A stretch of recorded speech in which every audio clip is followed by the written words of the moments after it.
Did you know that most people who are emotionally healthy were not born that way? That it didn't just automatically all of a sudden happen that they became emotionally healthy?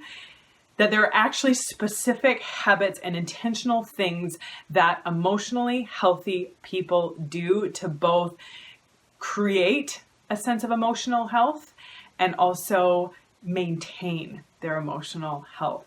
So we're going to talk today about 5 simple habits that you can start doing right away to both become more emotionally healthy and also to maintain and keep up that positive emotional health. If you're new here and this is the first time we're connecting, my name is Kristina and I'm a registered clinical therapist, a researcher, a coach, and an online course creator. I have a master's degree in counseling psychology and I work to help men and women get through the crap that is holding them back so they can like themselves and their lives more every day. And it's no surprise that becoming a more emotionally healthy person is definitely going to help you like yourself and your life a whole lot more. So let's get right into this and talk about 5 of these really life-shifting habits and intentions that emotionally healthy people are really deliberate about. And the first one is this is a tougher one, and this one isn't quite so easy. Sometimes it is easier said than done, but one to really be intentional about and working on is being someone who is difficult to offend. Because we spend so much of our lives being offended or taking things too personally, or worrying about what people are thinking about us, or even assuming that people are thinking bad things about us, that people are intending to offend us. But emotionally healthy people know that even when someone is being judgmental or critical, that oftentimes it's not even personal, that it's about that person's own struggles, and that they're taking it out on us. You know that saying that hurt people hurt people? And that is true, is that oftentimes when someone is being unnecessarily cruel or unkind, I don't know when it is necessary, but when they are not treating us well, it's because they are dealing with their own stuff. And emotionally healthy people know that it's not about them. They're able to say, is this really about me, or is this about whatever this person has going on? And now that's not to say that if ever someone is being critical about us, there's absolutely no truth to it. Sometimes, and a lot of times, that is what it means, that it is just that person going through their own stuff and being unnecessarily unkind. But emotionally healthy people are also able to take that in and reflect on it. Not get crushed by it, not say, oh, I'm a horrible person, or that person wouldn't have said that if it wasn't true, or I'm no good, or whatever it is that goes on in our heads when that happens. But being able to take a step back and look at that piece of feedback, we'll be really diplomatic in our words here, but looking at what that person says and saying, is there any truth to this? Is there something in there that I might need to work on? So if someone comes to you and is like, oh my gosh, you're so selfish, you only think about yourself, everything's about you. And if they're saying it in kind of that nasty way, then it's their own stuff that's going on. But we can take that and look at it and be like, okay, are there times where I am being more selfish than is necessary? And there's a difference between self-care and being selfish. So looking at that, and are there times where it's like, maybe you're someone who is like, no, that doesn't connect. I am not a selfish person. I do not accept that. Whatever that person has going on, whatever they're saying, I don't accept it. This is not about me. This is about them. And I am uninterested. And so we just give it right back to them and say, you take that, not mine. Or maybe there's times where it's like, you take that piece of feedback and look at it. Is there something I need to work on here? Is there an opportunity for growth in this? Even if the way the person expressed it was not the most kind, respectful, and considerate, is there something here that I need to reflect on? So emotionally healthy people know when they can reject what someone says and know when to look at it and maybe take something from it for their own personal growth. The next one, and this is such an easy one, and I love this one, and emotionally healthy people make things fun whenever possible.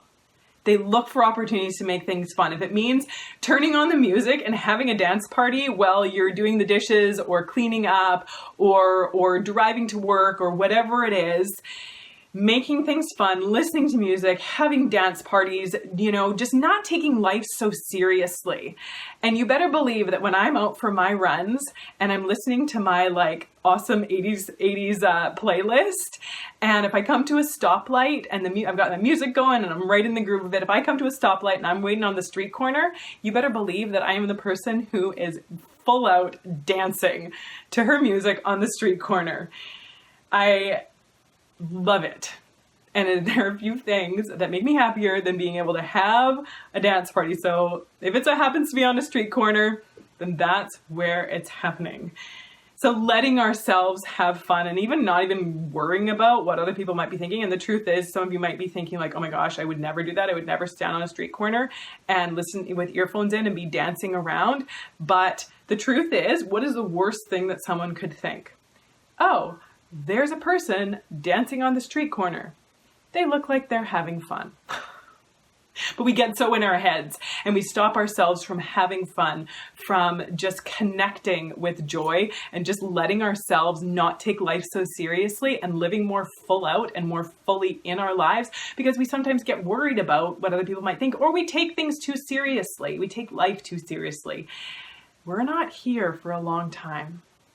So why not just spend a little more time enjoying while we are here? So emotionally healthy people make things fun. They take the joy.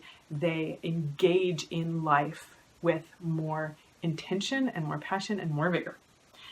The next one, and this goes along the whole fun and joy thing as well, is they don't let other people take their joy. Chances are, if you are feeling happy, if you are feeling good, you have worked hard for that joy. And to not let somebody just come in and swoop it out from under you, from just grab it from you. So if someone is being really negative or being a Debbie Downer or a negative Nancy or whatever it is, to just not allow that in your space.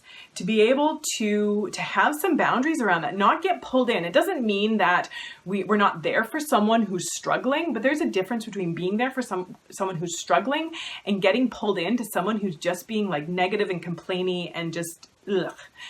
So not letting yourself get wrapped up in it, not letting yourself get pulled into it. You worked hard for that joy. You don't want to let just someone come along and take it away just like that. So not letting other people steal your joy, take your joy, rob you of your joy. Being really mindful of those boundaries and what you're letting yourself get pulled into, what you're allowing other people to take from you without your permission. The next one is that emotionally healthy people get curious about other people. Before they judge, before they criticize, they get curious. And they might even say, I wonder what's going on with that person.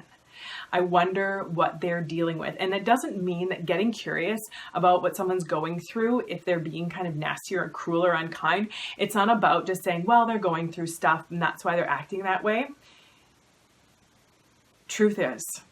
Truth bomb here is that anybody who is acting out or being nasty or cruel or unkind is doing that because they're going through something or they've been through something and they're acting out. So understanding that people act out from their own suffering doesn't make it okay, but it helps us to understand and it causes us to be less reactive. So showing curiosity and understanding for what someone's going through, we might think I don't want to do that because I don't want to let them off the hook, but it actually helps us because we learned then how to respond to the situation, how to intentionally respond and deal with things as opposed to just getting all emotional and then flipping out and reacting to it. Because whenever we react instead of respond, we are losing our power and we're letting somebody else take our power from us. So getting curious, trying to understand what's going on with the situation, not to excuse it, but to learn how to deal with it